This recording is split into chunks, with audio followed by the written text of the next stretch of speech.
بسم الله الرحمن الرحیم. الحمد لله و الصلاة و السلام علی رسول الله. اما بعد، برادرانم، میخواهم آگاهتان سازم از یک خبر ناگهان خطرناک و بزرگ و آن تعلق دارد با این کتاب.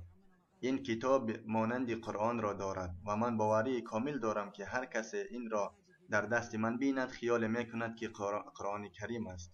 نخیر، این انجیل است، کتاب قرآن کریم نیست، کتاب اهل نصارا است و این مانندی قرآن کریم را دارد. بینید که بسم الله الرحمن الرحیم و انجیل به مانند قرآن نوشته شده است و صفحه اول را اگر ما در نظر گذاریم میبینیم که الحمد را به مانند همون خودش نوشته اند و بسم الله و نام سوره فاتحه را همچنین و صفحه میزنیم و میبینیم و مثلا یک آیت را میخوانیم: فاخذهم الغضب منهم فاخرج الیه ابوهم متوسلا.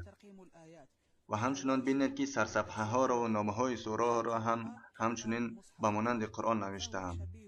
نگاه کنید که همه که نظریات قرآن در نظر گرفتند و آخر قرآن را اگر بینیم و یا این چاپ کتاب را هم بینیم به مانند قرآن شده است که هر کسی به چاپ رسانیده است تعریف آن را نمودند در اینجا به مانند که قرآن چاپ شده است، نام همون فابریکه که به چاپ رسانده است.